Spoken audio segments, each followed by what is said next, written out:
Good morning. This video entails blood grouping. Now basically we are going to look at forward and reverse type. We use the two methods, okay?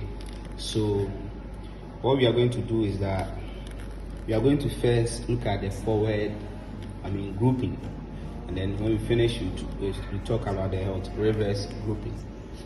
And so with the forward grouping, we know that we have commercially available antibodies. This is anti-B, this one is anti-A, and this one is the rhesus group. Now we know that in the forward typing we are going to use the antibodies. This one is to look for antigens that are present on the red cell surface. So this is the patient blood. We don't know the group of the patient, and so we are going to use this patient blood to look for the group. And so with this one we are going to prepare cell suspension out of the patient blood, and then the cell suspension will be 3%. And then we are going to use the plasma to do the reverse typing. And so first what we do is to take away the plasma from the cells. So I've labeled this tube as plasma, meaning that I'm going to take the patient plasma into this tube. So this is how it is. This is a 1000 microliter pipette.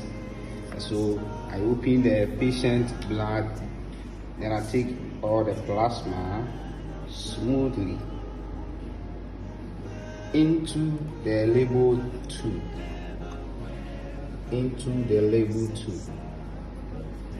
So we do it again.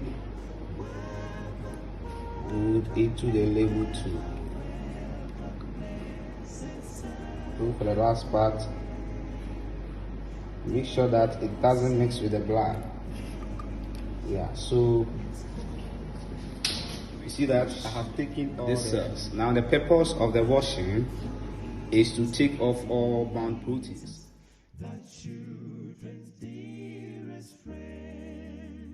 Blood with normal saline. Now somebody may ask, why do we wash with normal saline? When we get to the reverse typing, you know the role of the plasma. So let me put it here. Now I am going to wash the patient's blood with normal saline. Now somebody may ask, why do we wash with normal saline? Normal saline, of course, is an isotonic solution, okay? It has solution the same concentration as the blood, and so it won't cause hemolysis of the blood. And so that is why we use normal saline. We don't prefer water. Of course, water will cause the turbidity, so it will burst. We are going to wash the blood 3 times or 2 times, okay? Then we prepare 3% cell suspension out of this. So let's look at this. So this is the normal saline. Yes. Now we are going to wash it for only 1 minute. And so this is the centrifuge. Now we don't use too much speed, okay? So you see that we have reduced this one to 1000 radian per minute, and then the time is 1 minute. And so we don't use too much speed. Excess speed can hemolyze the. So we balance it with this. So for 1 minute we start. So this is the results after the washing. We believe that we have washed all bound proteins from the cells. So you're going to prepare 3% cell suspension out of this.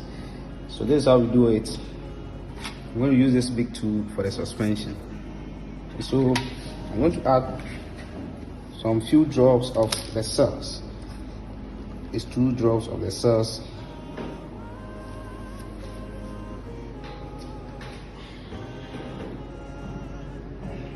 To this tube. Then I'm going to prepare the cell suspension. 2 drops of this. I'm going to add saline to it at 3%.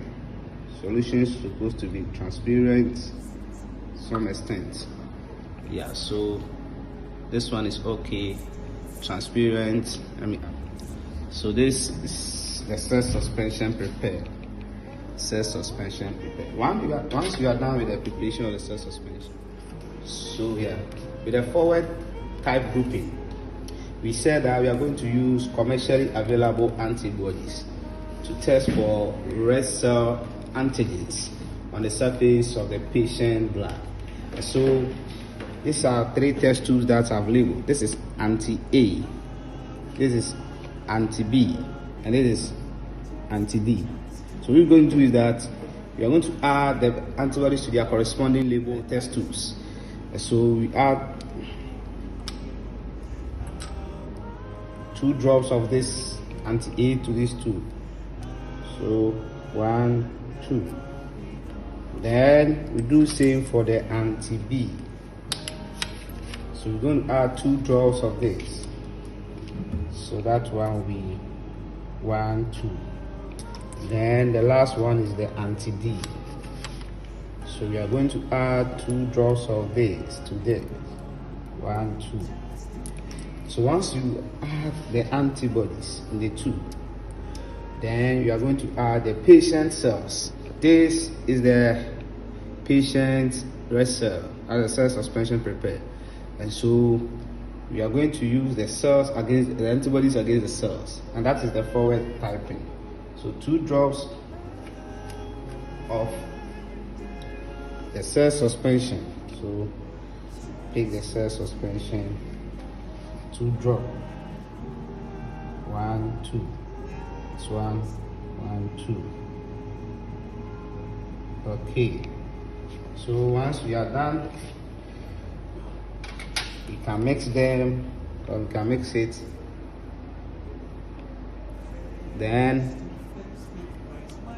we spin it for about 1 minute, right? Spin it for about 1 minute to look for possible agglutination. Possible agglutination. So let's look at this.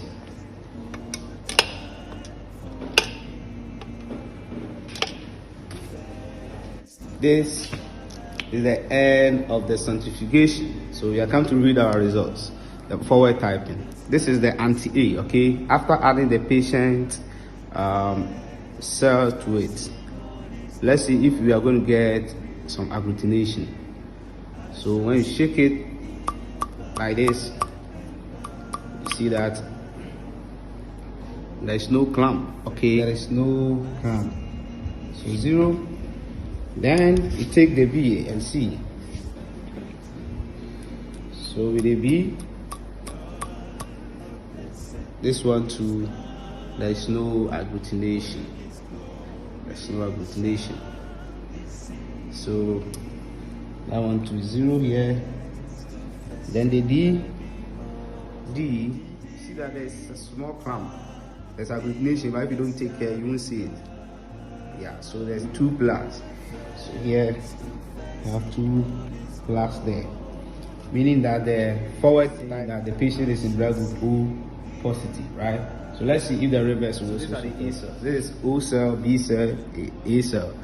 We don't have commercially available cells here, so we are using known cells to do that, okay?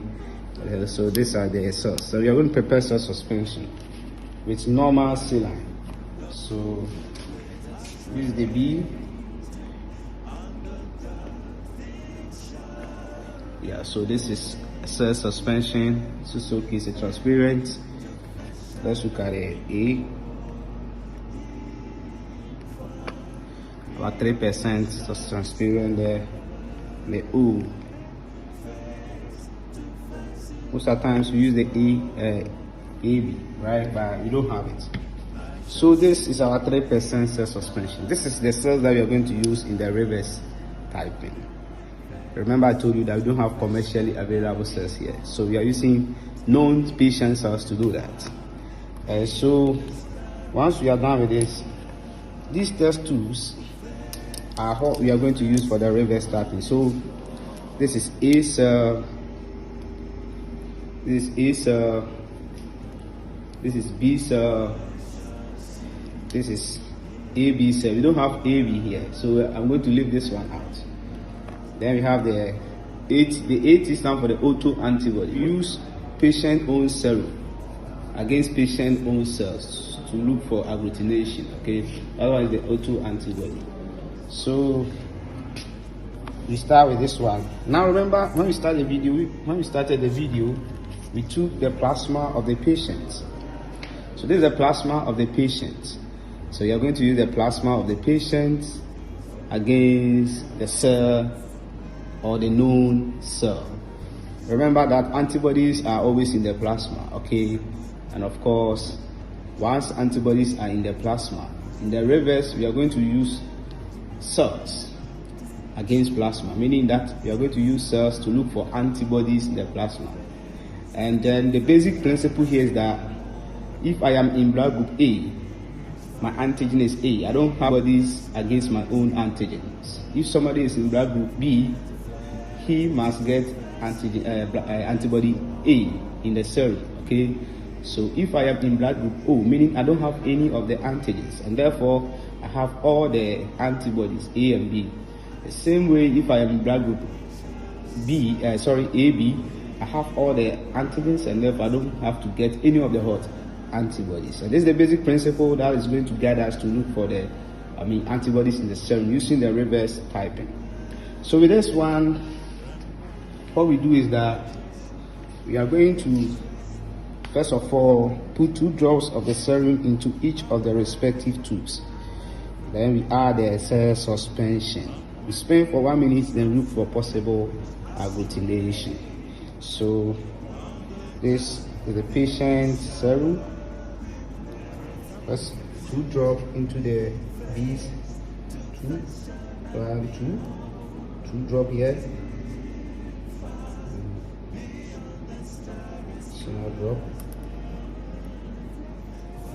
And 2 drop here.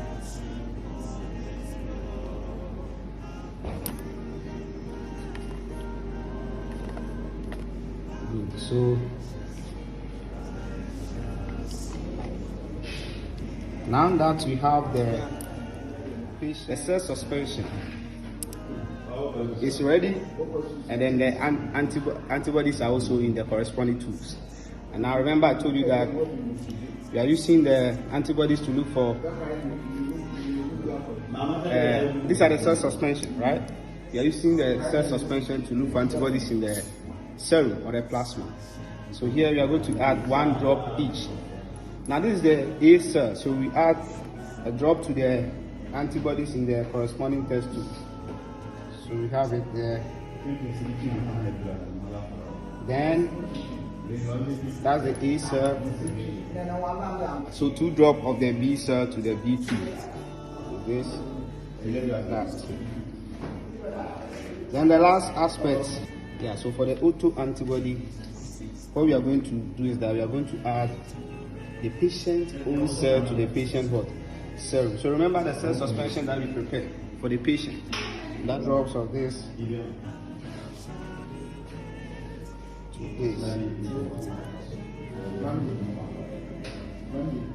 And then 1 minute, then we look for possible agglutination.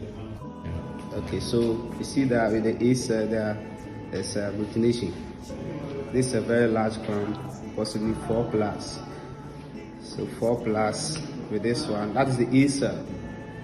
Then the B cell to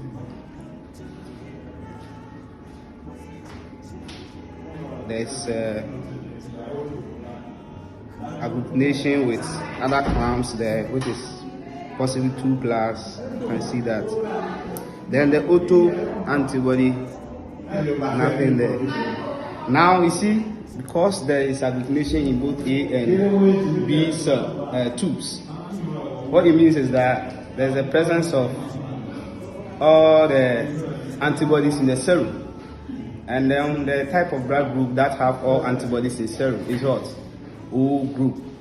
And therefore, it supports a forward reaction that the patient is in blood group O. So that's the end of the video for today. We'll give you more updates in the subsequent videos. Goodbye.